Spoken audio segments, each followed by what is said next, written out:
Aujourd'hui, on va s'intéresser à un sujet qui a fait couler beaucoup d'encre, MaPrimeRénov'.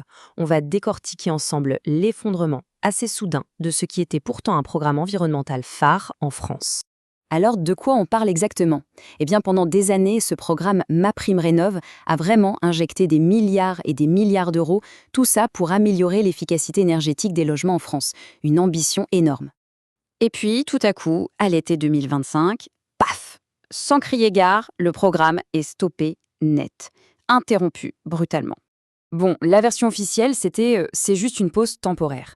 Mais on sent bien que la réalité est beaucoup, beaucoup plus complexe que ça. Alors, la question qu'on se pose tous, que s'est-il vraiment passé? C'est ce qu'on va voir. Ok, pour vraiment comprendre pourquoi ça a échoué, il faut d'abord prendre un peu de recul. Il faut saisir l'ampleur vraiment gigantesque de la crise que ce programme était censé résoudre. On parle de chiffres qui donnent le vertige. La France, c'est plus de 37 millions de logements. Et le problème, c'est une part énorme de ces logements est incroyablement inefficace sur le plan énergétique. Et parmi eux, il y a le cœur du problème. Environ 5,5 millions sont ce qu'on appelle des passoires thermiques. C'est une image assez parlante, hein. En gros, ce sont des logements qui sont de vrais siphons à chaleur. Le chauffage s'échappe, les factures explosent et on a froid en permanence. Et là, on touche à la dimension humaine du problème. Parce que ce n'est pas juste une question d'environnement. Loin de là, c'est un vrai enjeu social. On estime que 12 millions de personnes, 12 millions, peinent à chauffer correctement leur foyer. C'est ce qu'on appelle la précarité énergétique. Donc, on est d'accord, le problème est massif. Bon, maintenant, passons à l'enquête.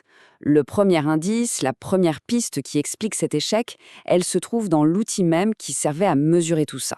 Une sorte de boussole complètement cassée. Et cette boussole, c'est le fameux DPE, le diagnostic de performance énergétique. Au départ, c'était juste une petite étiquette, pour information. Mais petit à petit, c'est devenu un outil juridique super puissant qui peut même décider si un logement a le droit d'être loué ou non. Et là, regardez ce graphique. C'est assez édifiant. Il montre une faille énorme dans le système. On voit des pics complètement anormaux, juste à la frontière des seuils critiques. En clair, plein de logements qui obtiennent juste la note qu'il faut pour ne pas être classés passoire thermique. C'est un peu trop beau pour être vrai, non?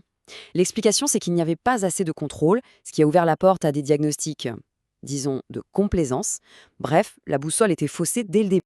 Alors, premier problème, la mesure était faussée. Mais même si elle avait été parfaite, on tombe sur un deuxième gros indice. Le programme, en fait, il reposait sur une équation économique totalement impossible.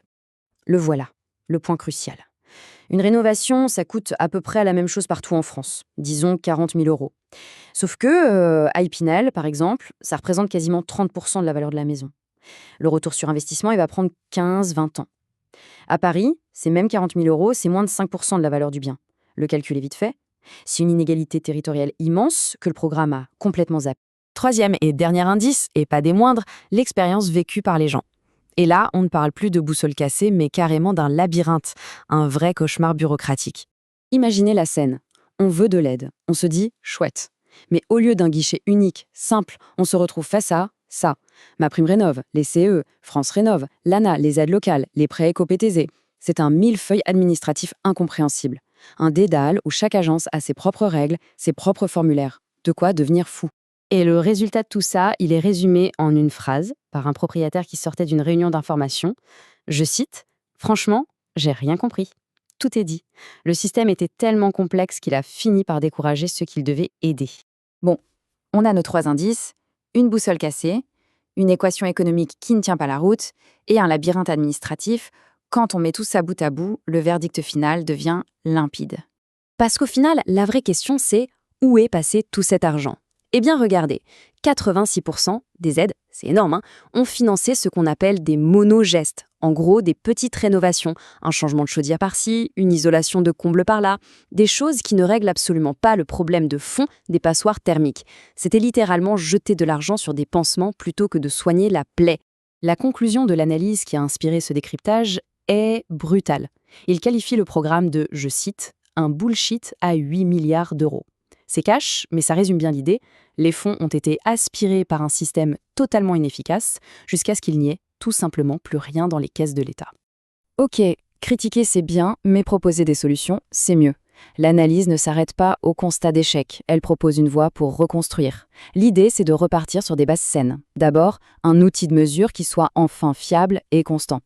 Ensuite, et c'est crucial, une simplification radicale de toute la paperasse, un seul guichet, des règles claires. Et enfin, garantir que les aides ne changeront pas tous les 6 mois, pour que les gens et les artisans puissent s'organiser. Bref, il s'agit de restaurer la confiance. Au final, l'échec de MaPrimeRénov' nous force à nous poser une question qui va bien au-delà de ce simple programme. Si ce système a échoué, est-on vraiment prêt collectivement à construire et à financer un système qui, lui, fonctionnerait? Parce que c'est bien là tout l'enjeu. Le coût de l'inaction face au changement climatique est vertigineux, on le sait, mais ce qu'on vient de voir, c'est que le coût d'une action inefficace, mal pensée, peut être tout aussi colossal.